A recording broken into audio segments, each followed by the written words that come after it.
Tanner, man, enough with all the weight loss videos. We want to get big now. It's bulking season. What do you got for us? Well, actually, I got a bunch of great tips and I'm gonna be walking you guys through here. I'm making this so simplistic. A lot of people go up bulking and make it so difficult, or they do it super dumb. We're gonna do it really smart and really simplistic, and I'm telling you, man, you're gonna be able to put on so much muscle with a very minimal amount of fat. Let's get into it. All right, bro, so as I said, we gotta be putting on as much muscle as we possibly can with a minimal amount of fat.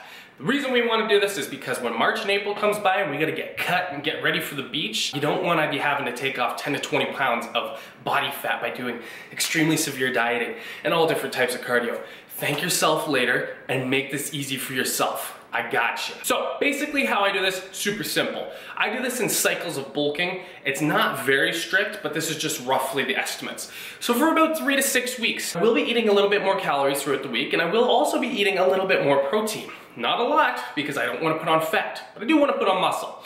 So what I'll be doing is, on all of my lifting days, I'm going to be having about 300 to 500 calories more than I would normally. This is just going to fuel me for my workouts and allow me to put on some size. Now when it comes to protein, I'm going to be doing roughly about 1 gram of protein per pound of body weight. Now those two things I just gave you there, calories, protein, this is totally up to how your body responds. And this is what's going to get us into our next section here. You must be paying extremely close attention to your physique. So you're going to recommend you do one of 3 things, okay? Number 1, measure yourself. Measure your arms, measure your bust or your chest, measure your waist, measure your legs. The reason you want to do your waist and all these body parts as well, because you want to see the amount of muscle you're putting on in relation to the amount of fat, which you're really going to be able to track right there. As well, before and after pictures. This one's going to be extremely revealing of how much fat you're putting on, because you're going to start right now, and then in about 2 months, you're going to be able to compare pictures and go, whoa, Nelly, I'm putting on a lot of fat, and that's when you're going to be able to handle it. The reason we do this tracking is so that we can quickly handle these situations when we start to put on a little bit too much fat, because that's just what happens when you're trying to put on muscle. Now, in addition, you're going to be weighing yourself in conjunction with the pictures and the measurements. It works really well, so you're going to be able to get a crystal clear image of where all this weight is going to. Are you getting fat, or are you putting on muscle? So as I said, 3 to 6 weeks of kind of a bulk up. In between that about 3rd to 6th week, that's when I'm going to be able to notice that I'm putting on a little bit more fat than I really want to. And that's when I'm gonna go through about a 1 to 2 week sort of mini cut. I don't really use these words to describe the way that I tackle this. I just think of it naturally. It's not drastic. But for this 1 to 2 weeks, all I'm gonna do is just tone down the calories. So on my training days, I might go with a 1 to 200 calorie surplus. I'll still keep the protein at 1 gram of protein per pound of body weight. And then I might add in like 1 to 2 cardio sessions throughout the week. 15 minutes long, high intensity interval training. That's always my go-to. After that 1 to 2 weeks, I'll have handled a decent amount of that body fat. I'll still have had the muscle that I've put on over the past 3 to 6 weeks. And guess what? Now that I'm a little bit more leaner, it's time to get right back into another 3 to 6 week stint of eating a little bit more, higher protein. And again, after that 3 to 6 weeks, I'll notice I'll have a little bit of fat. Guess what? 1 to 2 weeks, I'll handle it. Now, when it comes time to about the spring and everybody's got an extra 10 to 20 pounds of belly fat because they've just been eating whatever they can get their hands on, they're on the seafood diet and they're, oh, I'm bulking, bro. I'm bulking. I can have like 4 Big Macs and stuff. I don't have much problem. I'm in pretty good shape. I like to stay lean all season round. I might put on a little bit of weight, you know, between those 3 to 6 weeks, but I handle it within a 1 to 2 week period. That's the way you want to go at this. Don't make this incredibly difficult for yourself way down the road before you get ready for the beach and the babes. Now, when it comes to how many carbs do you have, how many fats do you have, I've always told you guys this. I don't do the macronutrients. I don't calculate the amount of carbs that I need. I don't really calculate the amount of fats that I need. I get in a decent amount of fats and a decent amount of carbs every single day. I know how my body reacts to a certain amount of each and every single one of those. But I don't tweak those numbers too much. If I'm eating more calories, and obviously I'm going to be consuming more of all 3 of those macronutrients. I'm eating the way I eat right now. It works for me in this position. I'm gonna eat a little bit more by adding some more high protein dense foods that will come with more fats and more carbohydrates, but I'm not really tracking these. I like to make this incredibly simplistic. I don't wanna be tracking my macros every single day. Now when it comes to calories, am I tracking that either? Not really. I know that I'm supposed to be getting roughly about an extra 300 to 500 calories every single training day. So all I do is, I know how I eat on a weekly basis. All I'm gonna do is maybe add in like a little bit of beef jerky, maybe about 3 to 4 hard-boiled eggs, maybe a can of tuna, maybe make a sandwich out of all of it, have some pepperettes. Like it's that simplistic. I'm not having all those things on one day because that'd make my calorie surplus a lot bigger than I need it. I'm trying to keep it within right about there so I don't get too fat. But that's how simplistic I keep this. It doesn't need to be incredibly difficult.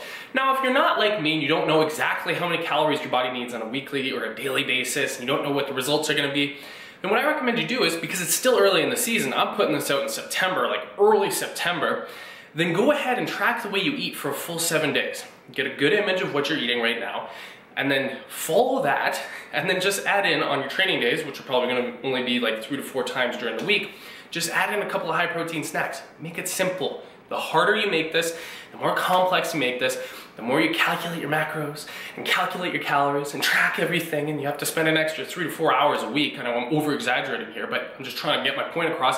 The less likely you're gonna be to actually stick to it, and the more likely you're gonna be pushed into the position of following all your friends and going, I'm following the bro diet. I'm bulking. I can eat whatever the hell I want to. Make it simplistic, you'll be able to stick with it. I always say, we're going up the mountain here, okay? From here, the ground to about 80%, you don't need to calculate macros, you don't need to calculate calories. When you're at that last 20% stretch right there to get like an immaculate physique, sure, by all means, go ahead and do that there. But me at this point, I don't track jack. But you want to get a good idea of how you're eating, you want to get a good idea of how your body responds, pay attention to it, learn it. It's going to be many times more simplistic than calculating this all out. Now, I also want to mention it's incredibly important that you are being very aware of how much body fat you're gaining so that you know when to implement your little 1 to 2 week stint of, I'm going to eat a little bit less calories and I'm going to add in 1 to 2 cardio sessions throughout the week. This way you don't let yourself get way overweight and you start getting really fat here, and you don't want that problem. Handle it while it's minimal, while it's easy to handle, and then you can, you know, deal with it in a 1 to 2 week period. Jump back on your bulk, keep gaining muscle. By doing this, you'll be bulking, and then you'll stop right here so you can handle your fat. And then you'll bulk, and then you'll bulk, and then you'll stop, and then you'll handle your fat. You're constantly progressing, and this is the most intelligent way to do it. This is a linear line of muscle growth for the most part, minimal amount of fat. Most guys are gonna be on one as well, but this is like 30 to 40% muscle, 50 to 60% fat. I don't think those numbers were accurate, but you know what I'm trying to say here. A majority of all the weight that guys gain when they're bulking up, and they'll go, oh dude, guess how much weight I gained? I'm up like 20, 30 pounds. A lot of it's fat. Be smart about this, be strategic about this, thank yourself later. Pretty much the takeaway from this, eat the same way that you were eating throughout the summer to get yourself nice and lean, and then just add a little bit more calories, between 300 to 500 calories, on your days you're working out, and eat a little bit more protein. Eat similar. Don't be the guy that goes on the, I'm bulking, I'm eating whatever the hell I want. You will regret it. I've been there many a time. I've gone through phases where I'm just gonna say, I'm gonna try and put on 40 pounds in 3 months. I actually did it. But I put on so much fat. It's just a phase we all go through. Whenever you're a guy and you want to put on muscle, the first thing you think, I'm going to eat absolutely everything. I don't care what it is. It's got to have high amount of protein, high amount of calories. I'm putting on weight. That's all I care about. Most of it's fat. Try to avoid that. Okay, now I'm going to address a point that I know I'm going to get a lot of in the comments and in my DMs. A lot of guys asking about mutant mass or any type of mass gainers. I have never used a mass gainer in my entire life. And I'll tell you this as well. Every guy that I've ever known that's incredibly jacked and incredibly good shape, like I'm talking is big and muscular and as well has a 6-pack, really hot here so that's a bit of sweat, they never use any mass gainers. It's just from straight up food. The amount of calories that's packed in these things, the indigestion, the amount of cost, it's just not worth it to me, and I've noticed so much more tremendous results from not using those. Preference-wise, I wouldn't do it. I'd rather have more proteins, like I'd rather get more calories from having steaks and pastas and getting more micronutrients that are involved in it, eating real foods. It just makes more logical sense. I don't really have a full scientific reason for not doing it. It's mostly just preference.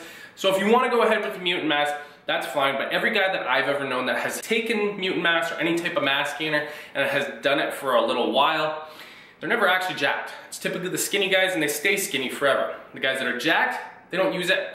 They get their calories from eating more food. Simple as that. That's just my opinion on that little topic because I know it's gonna come up. So there you guys go. A bunch of really simplistic tips. I believe in following this the most easiest way possible. It's the way I've been doing it for a while now, and it's the only way I recommend it. Unless you're a strongman, I don't recommend just eating whatever you can, as many calories, as many protein grams, as many, you know what I'm saying? I hope you guys enjoyed the video, and if you did, be sure to give your boy a like down below, and also be sure to subscribe for weekly workout tips and nutrition tips that you will not want to miss. Thanks so much for watching, you guys. See you in the next video.